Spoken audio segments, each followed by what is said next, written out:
동화 작가 이현주 목사님이 쓴 자전적 에세이 돌아보면 발자국마다 은총이었네라는 책에 이 목사님의 가정사가 기록되어 있습니다. 목사님이 고등학교 1학년 때 형이 이 극장 천장의 전깃줄을 수리하다가 떨어져서 그 자리에서 죽었대요. 형은 그렇게 세상을 떠났는데 목사님은 그것도 모르고 학교 일찍 끝났다고 좋아서 막 가다가 형 친구가 야 너네 형 어떻게 됐어? 묻는 거예요. 저희 형 아침에 출근했는데요. 아니야 임마 너네 형 죽었어. 빨리 극장으로 가봐. 뭐 정신없이 달려가 봤죠. 가봤더니 매표소 구석에 형이 하얀 이불을 쓰고 누워 있는 겁니다. 옆에는 어머니가 앉아 계시고 형 친구들은 망연자실한 표정으로 서성이고 있었어요. 목사님의 기억으로는 형 시체는 관도 없이 그날 친구들이 지게로 옮겨다가 공동묘지 구석에 묻었다고 하더라고요. 목사님이 나중에 그 형 친구들에게 들은 얘기인데 그날 어머니는 이 소식을 듣고 달려온 형 친구들에게 오히려 위로의 말을 건넸답니다. 너무 슬퍼하지 말아라. 하나님께서 주셨다가 데리고 가시는데 내가 어쩌겠느냐.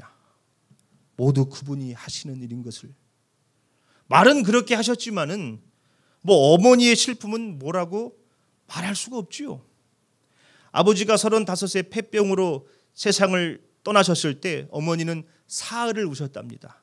그런데 형이 그러고 떠나니까 석 달을 울었대요. 석 달을 내리. 나중에는 눈물이 말라서 메마른 울음으로 우셨답니다. 정말 뭐 감당할 수 없는 고통이지요. 장례가 끝난 날부터 교회 목사님과 뭐 장로님, 교우들이 계속해서 와서 어머니를 위로하는 거예요. 뭐 그런데 무슨 말이 위로가 됩니까?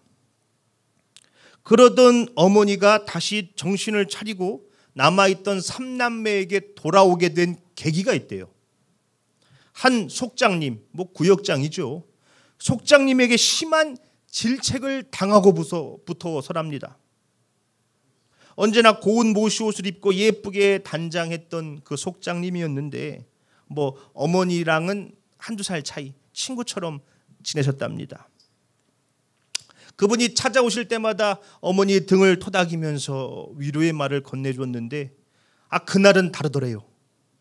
당신 정말 이럴 거요? 마치 뭐 싸우려고 온 사람처럼 눈을 똑바로 뜨고 노려보고는 그 폼이 뭐 심상치가 않더라는 것입니다. 이게 도대체 뭐요? 당신 자식 하나 먼저 보내고 언제꺼정 이러고 앉아서 눈물만 짤 거요? 여보기 윤 속장, 당신 내 앞에서 이럴 수 있는 거요? 나 같은 사람도 살아보겠다고 이러고 있는데 당신 정말 내 앞에서 이럴 수 있는 거요? 윽박을 지르는 겁니다. 그날 어머니가 뭐라고 대답하셨는지 기억은 없지만 분명한 것은 그분이 그러고 돌아간 날부터 눈물을 거두셨대요. 나중에 목사님은 그 속장님이 어머니에게 한 말의 그 내력을 듣게 된 겁니다. 뭐 불과 몇 년 전 6.25 때래요. 이 속장님이 남편과 아들 셋을 한꺼번에 잃은 겁니다.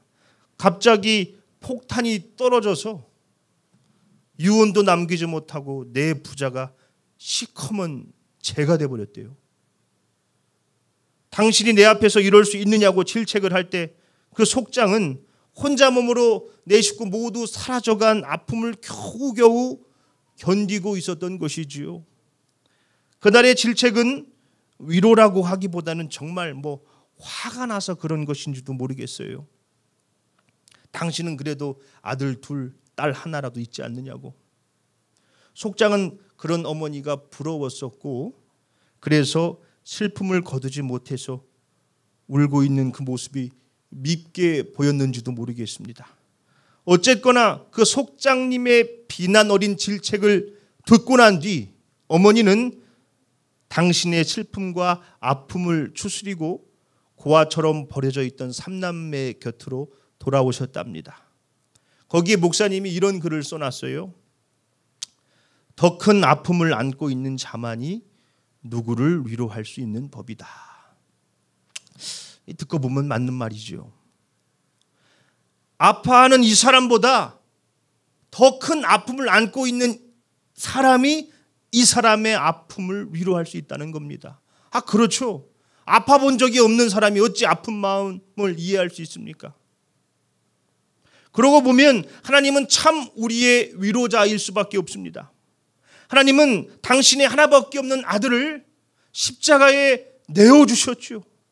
겟세마네 동산에서 아버지, 만일 할만하시거든 이 잔을 내게서 거두어 주십시오. 그러나 내 뜻대로 마시고 아버지의 뜻대로 되기를 원합니다. 땀방울이 핏방울이 되도록 기도했던 그 예수님의 기도에 하나님은 갈보리 십자가로 이끌어 주셨어요. 엘리 엘리 라마 사막다니, 나의 하나님 나의 하나님 어찌하여 나를 버리셨습니까? 그 예수님의 탄식에 하나님은 침묵하셨지요. 왜 그러셔야만 했습니까? 예수님이 버림을 받으셔야 우리가 버림받지 않기 때문이죠. 예수님이 십자가에서 물과 피를 다 쏟으시고 죽으셔야 우리가 비로소 생명을 얻게 되기 때문에 그렇습니다. 그래서 하나님은 침묵하셨지요. 그날 하나님은 예수님과 함께 십자가에 못 박히셨지요. 이사야서 53장 3절로 4절입니다. 그는 멸시를 받아 사람들에게 버림받았으며 간고를 많이 겪었으며 질고를 하는 자라. 마치 사람들이 그에게서 얼굴을 가리는 것 같이 멸시를 당하였고 우리도 그를 귀히 여기지 아니하였도다. 그는 실로 우리의 질고를 지고 우리의 슬픔을 당하였거늘 우리는 생각하기를 그는 징벌을 받아 하나님께 맞으며 고난을 당한다 하였노라. 주님은 우리 모두의 질고를 지고 슬픔을 당하셨다는 것입니다. 그렇게 주님은 고난받는 자들과 함께 고난을 받고 슬퍼하는 자들과 함께 슬퍼하고 계신다는 것이죠. 더 큰 아픔을 안고 있는 자만이 누구를 위로할 수 있는 법이라고 한다면은 우리 주님은 세상의 모든 아픔을 다 안고 계시기에 위로하지 못할 사람이 없는 것이지요. 그래서 오늘 본문에 바울은 하나님을 모든 위로의 하나님이라 하지 않습니까? 찬송하리로다. 그는 우리 주 예수 그리스도의 하나님이시요 자비의 아버지시요 모든 위로의 하나님이시며 우리의 모든 환난 중에서 우리를 위로하사 우리로 하여금 하나님께 받는 위로로서 모든 환난 중에 있는 자들을 능히 위로하게 하시는 이시로다. 모든 위로의 하나님께서 환난 중에 있는 성도들을 위로하시고 또 그들로 하여금 다른 환난 중에 있는 성도들을 위로하게 하신다는 거예요. 모든 위로의 하나님은 그렇게 모든 이들을 위로해 주신다는 것입니다.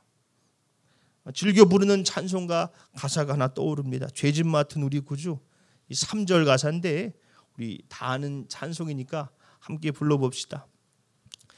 근심 걱정 무거운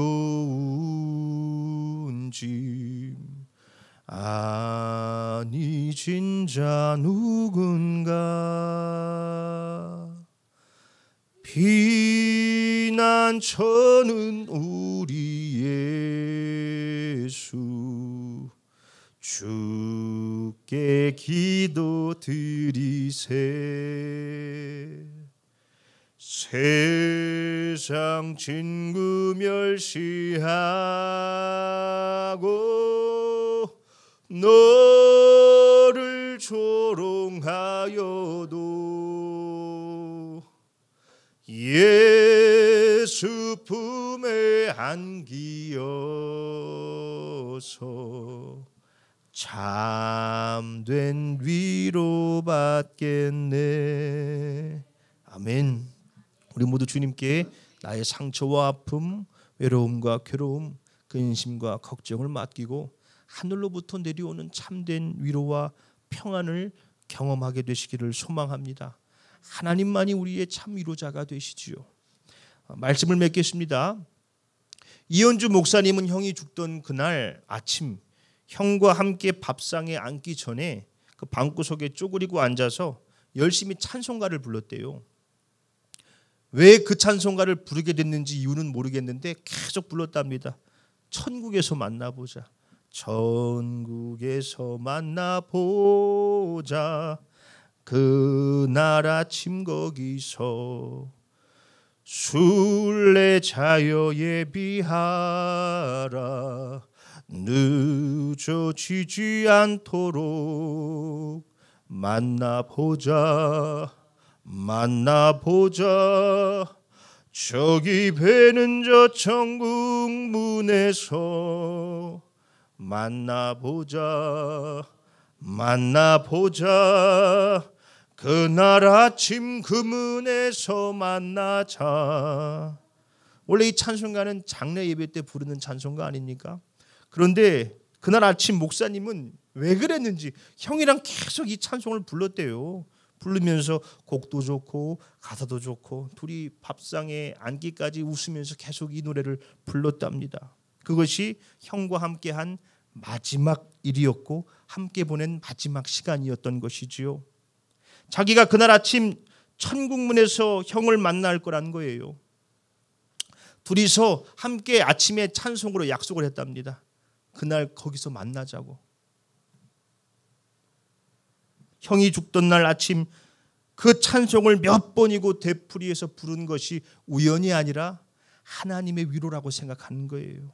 그렇죠? 계시록 21장을 보면 그날이 오면 하나님이 친히 우리와 함께 계셔서 모든 눈의 눈물을 닦아주시고 다시는 사망이 없고 애통하는 것이나 곡하는 것이나 아픈 것이 다시 있지 않는다 말씀하셨지요. 완전한 하나님의 위로가 이루어지는 것이지요. 더 큰 아픔을 안고 있는 자만이 누구를 위로할 수 있는 법이라고 한다면 우리를 구원하기 위해 하나밖에 없는 아들을 내어주신 하나님은 세상의 모든 아픔을 안고 계시기에 위로하지 못할 사람이 없는 것입니다. 그러니 우리 모두 모든 위로의 하나님의 품에 안겨서 참된 위로를 받으시기를 예수님의 이름으로 축원합니다.